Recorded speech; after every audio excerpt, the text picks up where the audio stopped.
Welcome back students. चलिए आज की क्लास नंबर 13 को शुरू करते हैं। इसमें हम प्रीवियस ईयर क्वेश्चन पहले 60 तक कंप्लीट कर चुके हैं। आगे के 5 क्वेश्चंस को हम डिस्कस करेंगे। तो आज का आपका टॉपिक है एंथ्रोपोलॉजी में ये iron age culture, archaeological sites, इस जिसमें 4 साइट्स के बारे में एक क्वेश्चन है, फिर कारपेंट्री हैंड टूल्स के बारे में है, पोट्री के बारे में है, लिविंग आर्कियोलॉजी के ऊपर एक क्वेश्चन है। ठीक है, तो क्वेश्चन नंबर 61 को देखते हैं कि iron implements commonly used by megalithic builders of south India पर। ये पूछा कि कौन कौन से ऐसे टूल्स हैं जो साउथ इंडिया में मेगालिथ बिल्डर से यूज़ होते हैं। एक होता है मेगालिथ, एक होता है मोनोलिथ। ठीक है, मेगालिथ है मोनोलिथ का कंपोजिट कल्चर, मतलब कि अगर एक सिंगल स्टोन से आपको बड़ी कोई इमेज या क्राफ्टिंग करनी है तो उस चीज़ को बोलते थे मोनोलिथ। मोनो मतलब एक, सिंगल। मेगा हो गया कि बड़ा स्ट्रक्चर है काफ़ी आपके पास, सिंगल से नहीं बना। ये ज़रूरी नहीं है कि जो आपका एक जो स्ट्रक्चर बनाई है बिल्डर्स ने वो ज़रूरी नहीं कि सिर्फ एक ही स्टोन से बनी हो, उसमें बहुत सारे स्टोन्स इकट्ठे मिलके भी एक बड़े स्ट्रक्चर बन सकती है। ठीक है, उसको मेगालिथ्स बोलते हैं, लेकिन उसमें बड़े स्टोन्स यूज़ होते हैं। ठीक है, अभी आपकी चॉइस है सिकल्स, ट्राइपॉड्स, रेजर्स, चीजल्स। तो ये होते हैं चीजल्स, जिसको छेनी भी बोलते हैं। ठीक है, हिंदी में। अब जैसे इनकी शेप से ही आपको पता चल रहा है कि ये एक तरह का क्या है कि कार्विंग या फिर कि हार्ड मटेरियल को कट करने के लिए, उसको शेप देने के लिए टूल है। ठीक है, इनका काम क्या होता है, शेप देना टूल स्टोन्स को। ठीक है, अब ये है आपके एजेस, ये एक तरह का सपोर्टिंग होता है कि सेपरेट करने के लिए, जैसे कि एक तरह से वेज का काम होता है ना कहीं इसका काम थोड़ा सेम होता है। आगे क्वेश्चन में ये आएगा तो वहाँ पे इसको थोड़ा और अच्छे से देखेंगे। ये होज हो गया, ये आपकी एक्सिस हो गई। ठीक है, यहाँ पे एक सपोर्ट होता था, एक कुल्हाड़ी की तरह ही होता है। ठीक है, एक्सिस होती थी। ये आपका सिकल्स हो गया, ये प्लग शेयर हो गया, ये आपके स्पाइक्स हैं, ये आपका हैंड एक्स है जिसको बैटल एक्स भी बोलते हैं, और ये आपका डैगर है। ठीक है, ये तो आपने काफ़ी इमेजेस में देखा भी होगा, एनसीईआरटी में बहुत इन्वॉल्व है इनकी इमेजेस। तो अब इस चॉइस को देखते हैं। सिकल्स, सभी को पता है कि सिकल एक एग्रीकल्चर टूल है। ठीक है, तो हम अभी इस चॉइस को डिसाइड नहीं करते क्योंकि ये आपका मेगालिथिक बिल्डर्स के द्वारा प्राइमरी टूल्स, क्वेश्चन में देखो आपको प्राइमरी टूल्स के बारे में नहीं कहा है कि आप कोई भी सपोर्टिंग टूल्स भी अगर आपकी चॉइस में होगा तो हम उसको लेंगे। ठीक है, ट्राईपोड्स, ट्राईपोड्स क्या होता है, एक ट्राई जिसमें मतलब 3, 3 पोड्स मतलब लेग्ड स्टैंड्स, मतलब जो एक सपोर्ट की तरह यूज़ होता है ना। तो ये कंपलसरी नहीं है कि ट्राईपोड्स यूज़ हों, और ऐसा भी नहीं कि ट्राईपोड्स को हम मेगालिथ को बिल्ड करने में यूज़ कर नहीं सकते। तो ये एक सपोर्टिंग आपका इम्प्लीमेंट हो गया। रेजर्स, रेजर्स सभी को पता है कि जो शेविंग या फिर कटिंग हेयर के लिए जो यूज़ होते हैं रेजर्स। तो ये तो रेजर्स तो कभी यूज़ नहीं होते थे। वैसे भी आयरन एज, वैसे एग्रीकल्चर उसके हिसाब से देखते हैं ना, आयरन एज को क्या है, एग्रीकल्चर डिपेंडेंट इंडस्ट्री थी काफ़ी। तो उस टाइम इतना शार्प टूल्स एक एडवांस कल्चर की तरफ शो करते हैं, तो उस टाइम इसका मेगालिथ बिल्डर्स के द्वारा यूज़ करना पॉसिबल नहीं है। तो हमारी ये तो पक्का हो गया, सी को हम इंक्लूड नहीं करेंगे। चीजल्स, जैसे कि मैंने आपको बताया छेनी, तो वैसे तो ये आज करंट टाइम में ये थोड़े स्मॉल टूल्स को शेप देने के लिए यूज़ होता है, लेकिन हो सकता है कि उस टाइम में काफ़ी जो बड़े वो है ना, इसका शार्प एज होने की वजह से इसको कार्विंग या फिर हार्ड मटेरियल्स को कट करने के लिए इसको यूज़ करते हो, स्टोन्स को या फिर आप मेटल्स को भी इसको यूज़ कर सकते हैं ना। तो this will be included in our choice. तो चॉइसेस के हिसाब से जाते हैं, ए बी सी डी तो इसमें है नहीं, तो डी गलत हो गया। हम सी को अवॉइड कर रहे हैं, तो सी को अवॉइड करते हैं तो तीनों ही चॉइस बचते हैं ये, तो ए बी डी, तो आपका आंसर बन जाएगा बी। तो आप देख सकते हैं कि हमने इसमें सिकल्स को इंक्लूड किया है, even though sicles is not a primary tool for megalithic builders. तो कई बार आपको चॉइसेस के हिसाब से भी आपको आंसर पे पहुंचना पड़ता है, और आप ऐसे ही अपने आंसर को डिराइव भी करोगे पेपर में, क्योंकि कई बार चॉइस कंफ्यूजिंग आ जाती है। और कई बार ऐसा भी होता है कि पेपर में आपका जो चॉइसेस है वो गलत है, तो आपको उस क्वेश्चन पे अपना ज़्यादा दिमाग या टाइम वेस्ट करने की ज़रूरत नहीं है। ऐसे क्वेश्चन को बाद में उसको कैंसिल आउट कर दिया जाता है, आपको ग्रेस मार्क मिल जाते हैं उसके। ठीक है, नेक्स्ट क्वेश्चन की तरफ चलते हैं। Question number 62, Neolithic settlements were witnessed in which of the following sites. अब पूछ रहे कि जो नियोलिथिक साइट्स है, जैसे आपको पता है ना, पैलियोलिथिक होता है, मीजोलिथिक होता है और नियोलिथिक होता है। तो ये नियोलिथिक के बारे में हमसे बात कर रहे हैं। नियो का मतलब न्यू, लिथिक मतलब वही स्टोन। अब सेटलमेंट्स हैं कि उसके इर्द गिर्द जो एक बोलते हैं ना कि ह्यूमन सेटलमेंट वहाँ पे हो गया है। तो ये पूछ रहे कि इनमें से कौन सी ऐसी साइट्स हैं जहाँ पे नियोलिथिक सेटलमेंट्स का विटनेस किया गया है। क्वेश्चन समझ में आ गया ना। तो आपकी चार चॉइस है। अबू हुरिया, ये आपकी साइट है, सीरिया में पड़ती है, ठीक है। और ये सेकंड चॉइस आपकी जेरिको, जो पैलेस्तीन में पड़ती है। ये अभी आपको ये लोकेशन मैं इसलिए दिखा रहा हूँ कि आपको पता होना चाहिए। अभी जैसे गाज़ा पट्टी पे कन्फ्लिक्ट चल रहा है, इसराइल है यहाँ पे और ये गाज़ा पट्टी है आपका, ये आपका पैलेस्तीन वाला एरिया है। तो यहाँ पे बॉम्बिंग कंटिन्यूस चल रही है, वो एक जियोपॉलिटिकल एंगल हो जाता है, लेकिन आपको कम से कम लोकेशंस का पता होना चाहिए, ठीक है। जैसे ये यहाँ पे सी और ओशन में एक बेसिक डिफरेंस होता है साइज़ के हिसाब से, वो तो खैर आपके लिए रेलेवेंट है। ये आपकी साइट होगी जारमो, ये इराक में साइट है। और फिर ये केबारा केव्स जो कि इज़राइल में है, ठीक है। जो सीरिया में जो है आपकी साइट्स है, तल अबू हुरिया, इसका पूरा नाम है ये। इसका आपको जो ये रिवर से दिख रही है, ये जो रिवर का अगर आपको नाम पता हो तो आपके लिए थोड़ा इजी रह जाएगा याद करने के लिए। यूफ्रेट्स रिवर इसका नाम है, ठीक है। किस रिवर पे है? यूफ्रेट्स पे। जो आपका जेरिको है, ये जो यहाँ पे है, सी का नाम है डेड सी। बस ये जोग्राफिकल एंगल है ताकि आपकी चीज़ें समझ में आ जाए कि क्या है। और जो जैसे कि इसका नाम ही है, यहाँ पे जो रिवर है जॉर्डन रिवर है, ठीक है। जो जारमो है ये जागरोस माउंटेन में पड़ता है।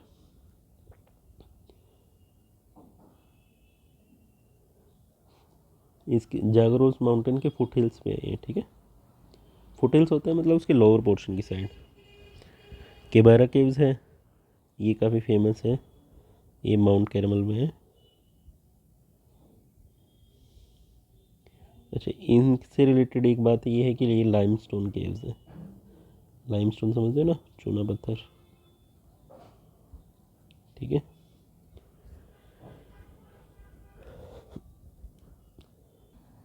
तो नियोलिथिक साइट्स में हमने क्या देखा था मेनली, कि इसको हम कैसे कैरेक्टराइज करते हैं कि ये क्या था कि मीजोलिथिक से जब नियोलिथिक साइट हो जाते हैं, मतलब एक तरह से आपकी हंटर गैदरर सोसाइटीज़ जो हैं अब मोर प्रोग्रेसिव हैं एग्रीकल्चर कम्युनिटीज़ की तरफ, ठीक है ना। कि मतलब उनका मेन अब प्राइमरी ऑक्यूपेशन क्या हो रहा है? एग्रीकल्चर होता जा रहा है। तो एग्रीकल्चर के लिए जैसे मैंने तभी आपको नाम बताया कि जनरली ये रिवर के अलॉन्ग साइड हुई होती हैं, क्योंकि पुराने टाइम में कैनाल सिस्टम बिल्डिंग करने का इतना वो नहीं था, पॉसिबल भी नहीं था, इतनी एडवांसमेंट में नहीं थी। तो जो जो साइट्स रिवर के पास हैं वहाँ पे आपका एक पॉसिबल हिंट हो सकता है कि उसके पास में आपका आंसर बनेगा, ठीक है। तो वैसे उस बेसिक नॉलेज के हिसाब से देखें तो आप यहीं से ही चॉइस को एलिमिनेट कर सकते हैं। जैसे मैंने आपको बताया केबारा जो इजराइल में है वो लाइमस्टोन केव है, तो लाइमस्टोन में एग्रीकल्चर तो आप कर नहीं सकते, तो आप वहाँ से इसको एलिमिनेट करके आपकी चॉइसेस से आपका आंसर ये बन जाएगा, ए बी सी आ जाएगा। डी को हम अगर एलिमिनेट कर दें, फिर भी इन चॉइसेस के बारे में देख लेते हैं। जो आपका अबू हुरिया है सीरिया में, ये आपकी साइट्स, एक सेकंड मैं इसको यहाँ से रफ कर दूँ। जो आपकी अबू हुरिया साइट है ये आपकी पड़ती है 4000 ईयर्स अगो, ठीक है।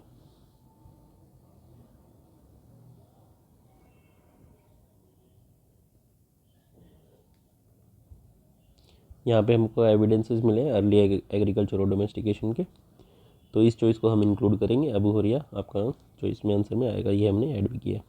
सेकंड साइट आपकी जो जेरिको पैलेस्तीन में है, ये ऐसे मानते हैं कि ये तकरीबन 8000 BCE के अलोंग एग्जिस्ट करता था। यहाँ पे ये किस चीज़ के लिए फेमस है? वॉल्स एंड टावर्स के लिए। इसके अंदर जो वॉल्स बनी हुई हैं और टावर बने हुए हैं उसके लिए काफ़ी फेमस सी साइट है, ठीक है। और ये अभी भी यहाँ पे लोग रहते हैं, तो इसको बोल सकते हैं कि ये आपकी ओल्डेस्ट कंटिन्यूसली इनहेबिटेड साइट्स हैं। क्योंकि जनरली क्या होता है कि साइट्स को लोग छोड़ जाते हैं तभी उनका हम प्रिजर्व करते हैं, लेकिन यहाँ पे लोग अभी भी रहते हैं। तो ये आपकी एक साइट है जेरिको, और ये जैसे कि आपको पता है कि कहाँ पे पड़ता है, पैलेस्टाइन देश में पड़ता है। ये आपका जो आपका गाज़ा पट्टी हो गया, इसको हम वेस्ट बैंक बोलते हैं, वेस्ट बैंक। ये आपका गाज़ा पट्टी, गाज़ा स्ट्रिप, ठीक है। नेक्स्ट साइड देखते हैं, जार्मो, इराक में पड़ता है।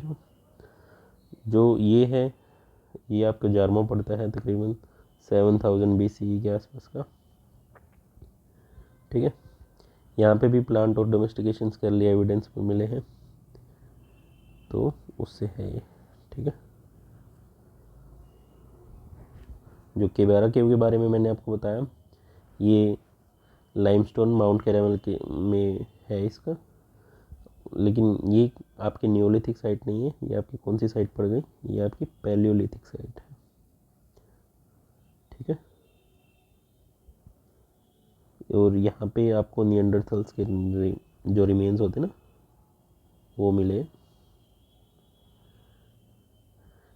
और क्योंकि ये एग्रीकल्चर से रिलेटेड नहीं है और इसमें नियोलिथिक सेटलमेंट्स का कोई और एग्जांपल नहीं मिला, तो हम इसको यहाँ पे चॉइस में इंक्लूड नहीं करेंगे। तो आपके 3 आंसर है, ABC ये बन जाएगा आपका आंसर।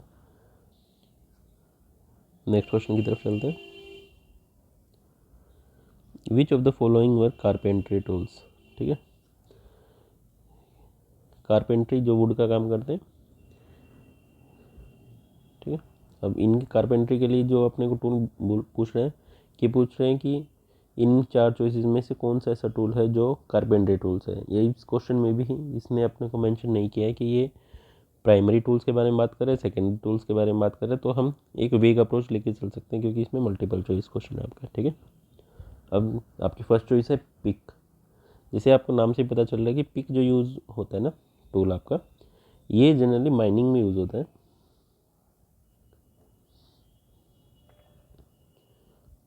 ठीक है। माइनिंग या फिर आप बोल सकते हैं जियोलॉजिकल एक्सप्लोरेशंस में,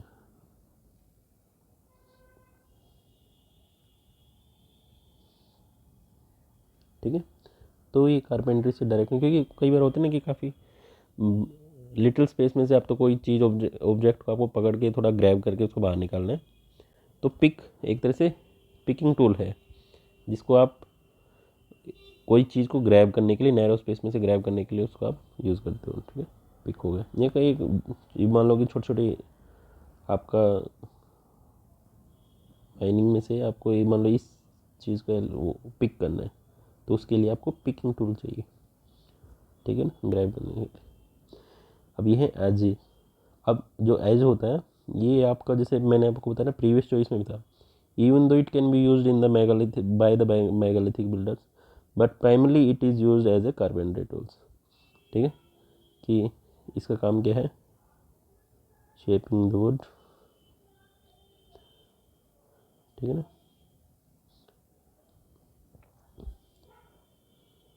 तो आपका एज तो ऑब्वियसली आपकी चॉइसेस में आएगा, जैसे कि मैंने यहाँ पे हाईलाइट कर रखा है कि आपका आंसर बी बनेगा। हम ए को जैसे एलिमिनेट करते तो आपको ये चॉइस नहीं आती, ये चॉइस नहीं आती। सी और डी के बारे में आपको पता होना चाहिए, जैसे वेज है और स्क्रैपर है।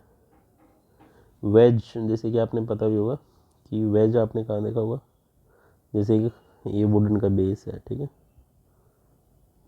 हम क्या करते हैं, इसके ऊपर एक वुड का पीस रखते हैं, तब जो इसके ऊपर एक मिनी जो ट्रायंगुलर से शेप का ये रखते हैं ना, कि इसके ऊपर अगर आप हिट करोगे हैमर से, एक्स से, तो ये इस वुड को 2 हिस्सों में स्प्लिट कर देता है।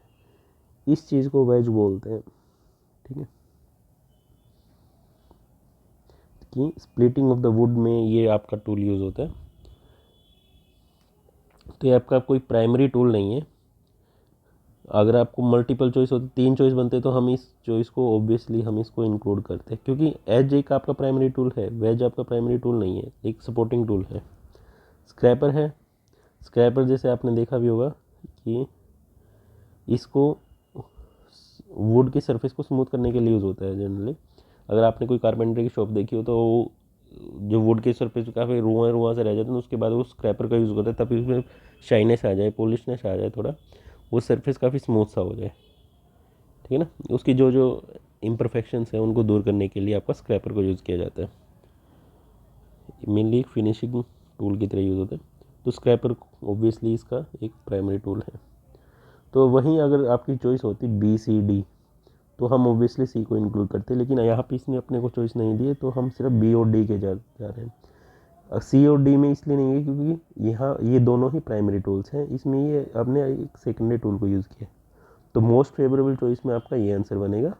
लेकिन अगर आप चॉइस को और ऐड करना है तो अब आप सी के साथ भी जा सकते हैं। ठीक है, कई बार ऐसे क्वेश्चन आ सकते हैं, तो आपको ये चीज़ मेंटली प्रिपेयर रहना होगा एग्ज़ाम में कि आपके साथ ऐसा ना हो कि आपकी होता ना कि एक ह्यूमन बिहेवियर होता है कि हमें ये पता है तो हम अपने आप को मॉडिफाई नहीं करेंगे। तो ये चॉइस आपको ऐसे नहीं लगानी, तो उसमें थोड़ा सा स्मार्ट अप्रोच यूज़ करनी है आपको।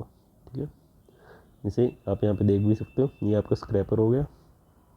ये सारे कारपेंट्री टूल्स हैं, आप इसको एक बार देख लीजिए कौन कौन से टूल का नाम। कई बार टूल के ऊपर क्वेश्चन आ जाते हैं बिल्कुल।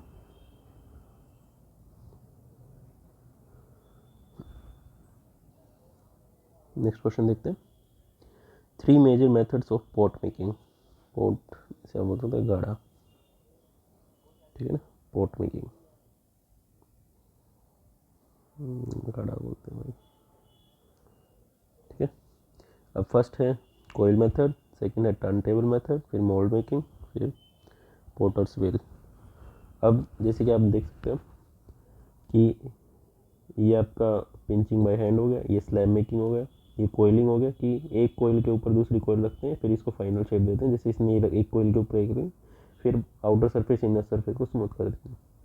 पोटर्स व्हील है, ये सभी को ही पता होगा कि जैसे कुम्हार कैसे काम करते हैं, ये काफ़ी है पोटर्स व्हील, तो सभी को पता होगा। जो टर्न टेबल है, टर्न टेबल आपने देखा होगा कि जो ये जिस चीज़ पे ये व्हील रखा होता है आपका, उसके साइड में यहाँ पे एक होल होता है, तो उसको किसी पोल के साथ यहाँ पे रोटेट किया जाता है पोटर्स व्हील में। तो ये ऐसे गोल गोल घूमना शुरू कर देते हैं और हैंड से उसको फिर फाइनल शेप देते हैं।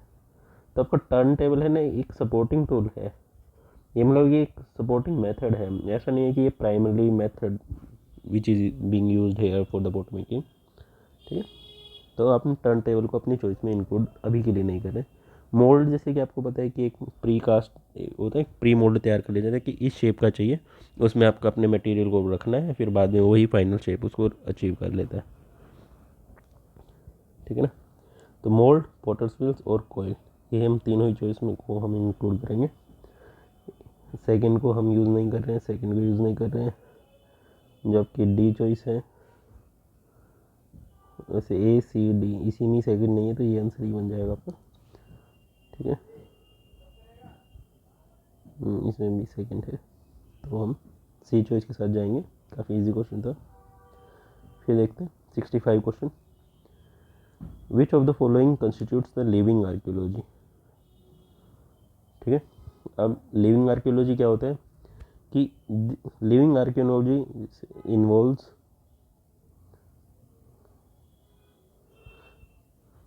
understanding the human past and behavior practices by actively engaging in the similar activities in the present form। ठीक है, कि जो हमारा पास्ट में ह्यूमन बिहेवियर रहा होगा, उनकी जो प्रैक्टिसेस रही होंगी, उनको हम आज करंट में कैसे अंडरस्टैंड करेंगे, बाय इमिटेटिंग या by living the same way they were use to live. ठीक है ना, इसी को बोलते हैं हम लिविंग आर्कियोलॉजी। अब आपके चॉइस के हिसाब से, जैसे ये है ethno archaeology, experimental archaeology, settlement archaeology और कोग्निटिव आर्कियोलॉजी। सेटलमेंट आर्कियोलॉजी जैसे नाम से ही पता है कि हैबिटेशन से रिलेटेड है, और इथनो आर्कियोलॉजी जो आपका है कि कंटेम्प्रेरी सोसाइटीज़ में हम जब अपना कोई एक तरह से इनसाइडर व्यू देखते हैं, कि इनसाइड देखते हैं कि उसमें पास्ट कल्चर्स कैसे रहे हैं। ठीक है ना, इसमें हम क्या करते हैं, कंटेम्प्रेरी सोसाइटीज़ को देखते हैं। ठीक है ना, कंटेम्प्रेरी सोसाइटीज़ को हम देख रहे हैं, इस नज़रिए से देख रहे हैं कि हम उनके पास्ट कल्चर्स और बिहेवियर्स को अंडरस्टैंड कर सकें। है ना, इसमें क्या है, आपकी जो कम्युनिटीज़ हैं लिविंग कम्युनिटीज़ को यूज़ कर रहे हैं। क्योंकि जो आज में रह रहे हैं उन्हीं को ही तो स्टडी कर रहे हैं, और उसी का ही इंटरप्रेट करके उनकी जो एनालॉजी होती है उनको देख के हम बताएंगे कि उनके पास्ट में क्या क्या फाइंडिंग रही है। तो ये हो गया आपका इथनो आर्कियोलॉजी। सेकंड है आपका जो एक्सपेरिमेंटल आर्कियोलॉजी। इसमें हम क्या करते हैं, रेप्लिकेट करते हैं आपकी एंशियंट टेक्नोलॉजीज़ को, ठीक है, उनके जो जो मेथड्स हैं और उनकी जो जो प्रोसेस यूज़ कर सकते थे, उनका लिविंग पैटर्न क्या था, उनको क्या कर रहे हैं हम एक तरह से रेप्लिकेट कर रहे हैं, ठीक है, कि वो कैसे काम करते थे। ये क्या है आपका मेनली आर्टिफैक्ट्स वगैरह के लिए यूज़ होता है। इसमें हम जैसे ये क्वेश्चन अभी आपका जो प्रीवियस दिसंबर 23 में जो एग्ज़ाम हुआ था उसमें भी आपका एक्सपेरिमेंटल आर्कियोलॉजी से रिलेटेड क्वेश्चन था, वो भी मैं पेपर को जल्दी ही डिस्कस करूँगा। अभी मैं काफ़ी बिजी चल रहा हूँ, तभी इतने टाइम से वीडियो भी नहीं आई थी। अभी मैं कोशिश करूँगा कि आपको regular time to time video मिलती रहे, ठीक है। तो एक्सपेरिमेंटल आर्कियोलॉजी में जैसे हमने देखा कि ये आपका चीज़ जो एंशियंट टेक्नोलॉजीज मेथड्स हो गए उनको रेप्लिकेट करने के लिए यूज़ होता था कि उस टाइम के आर्टिफैक्ट्स कैसे यूज़ किए जाते थे, कैसे बनाए जाते थे, ठीक है। और सेटलमेंट आर्कियोलॉजी जो आपका है कि पास्ट ह्यूमन सेटलमेंट्स कैसे, वहाँ पे उनका लेआउट क्या था, आर्किटेक्चर कैसा था, उनका सराउंडिंग स्पेस के साथ उनका, जैसे बोल लो कि रिवर के साइड है तो किस टाइप की रिवर्स हैं, कितना उससे कितना दूर बनती थी ऊपर नीचे, जैसे आपने इंडस वैली सिविलाइजेशन में भी पढ़ा हुआ, एक सिटाडल होता है एक लोअर साइड होती है, ठीक है। तो उसके बारे में पढ़ना, वो सारी चीज़ किसके अंडर आती हैं, सेटलमेंट आर्कियोलॉजी के अंडर, ठीक है। ये क्या है, उनके फिज़िकल रिमेन्स जो अभी बचे हुए हैं उन साइट्स के, उनमें हम देखते हैं कि वहाँ की सोसाइटीज़ पास्ट में कैसी रही होंगी by the analysis of their physical remains of these settlements. समझ गए। नेक्स्ट है आपका कोग्निटिव आर्कियोलॉजी। जो आपका कोग्निटिव आर्कियोलॉजी होता है कि ये देखते हैं कि जो पास्ट में सोसाइटीज़ रही हैं वो कैसे, उनके उनके कोग्नियंस में क्या था, उनके मतलब कि उनकी एक तरह से मानसिकता देखते हैं कि वो कैसे चीज़ों को परसीव करते थे, कैसे उन चीज़ों को एनालाइज करके उस चीज़ के प्रति बिहेव कैसे करते थे। ये चीज़ देखते हैं हम कोग्निटिव आर्कियोलॉजी में। तो इसमें हम इस चीज़ को प्रोसेस करने के लिए हमको क्या चाहिए, उनके कल्चर बिलीफ्स के बारे में पता होना चाहिए, उनके एक तरह से सिंबल्स, जैसे सिंबल एंथ्रोपोलॉजी में पढ़ेंगे, सिंबॉलिक एंथ्रोपोलॉजी में कि सिंबल्स की भी काफ़ी इंपॉर्टेंस है। तो उन चीज़ों का एनालाइज करके उनके जो कोग्निशंस में, उनकी इनर कॉन्शियस में वो चीज़ें कैसे इनहिबिट करते थे, जो उनके बिहेवियर पैटर्न को कैसे मॉडिफाई या स्टिमुलेट करते थे, उस सारी चीज़ों को हम पढ़ते हैं कोग्निटिव आर्कियोलॉजी में, ठीक है। चारों चीज़ आपको समझ में आ गई ना। अब ये पूछना ना, which of the following constitute living archaeology. तो आपका ethno archaeology obviously, experimental archaeology it is also included in liver archaeology, settlement archaeology नहीं, क्योंकि हम इसमें पास्ट के सेटलमेंट्स को देखते हैं, ठीक है ना। एक्सपेरिमेंटल और इथनो में हम दोनों ही, इसमें हम एक तरह से लिविंग पर्सन्स के बारे में बात करते हैं और यहाँ पे हम उन सारे टूल्स को फिर से रेप्लिकेट करते हैं, करंट फॉर्म में हम उसको फिर से क्रिएट करते हैं। तो it is included in living archaeology. Cognitive archaeology नहीं, क्योंकि हमने देखा कि कोग्निटिव में तो ऑब्वियसली हम करते हैं ना कि पास्ट में सोसाइटीज़ का बिलीफ सिस्टम कैसा रहा होगा, वो तो अभी करंट में हम पूछ ही नहीं सकते। तो वो हम तरह से एक तरह से सिंबल्स की हेल्प से यूज़ कर सकते हैं उसको, कैसे उसको डराइव होता है वो चीज़। तो आपका ये भी चॉइस में नहीं आएगा, आपकी चॉइस बन जाएगी ए एंड बी। और जो जो मैंने जैसे इस वीडियो में एक्सप्लेन किया है, अभी से प्रीवियस वीडियो में मैंने अभी तक ये ऐड नहीं किया था, मैं आपके इसमें आंसर्स के साथ साथ में मैं उनकी एक्सप्लेनेशन जो है वो ऐड कर रहा हूँ, ताकि आप क्वेश्चन को बाद में अगर रिवाइज भी करो तो आपको कंप्लीट वीडियो देखने की जरूरत ना पड़े, बस इनसे आपको हो जाएगा। मैंने जैसे आपको एक क्वेश्चन बताया कि कई बार ऐसा होता है कि आपका चॉइसेस में अलग आंसर बनता है, जो आपके एग्जामिनर ने जो आपको आंसर दिया था वो कई बार अलग होता है, लेकिन कॉन्सेप्चुअल तौर पे वो आंसर गलत होता है। अगर आप उसको चैलेंज करते हो फिर आंसर आपकी जो है मॉडिफाई हो जाती है। तो मैं आपको थोड़ा ऑथेंटिक सोर्स से बताता हूँ। कई बार क्वेश्चंस गलत होते हैं, मेरे भी गलत हो जाएं तो आप मेरे को फिर से करेक्ट कर सकते हैं, ऐसी कोई बात नहीं। ठीक है, मिलते हैं आपसे नेक्स्ट वीडियो में। ये वीडियो देखने के लिए बहुत बहुत धन्यवाद।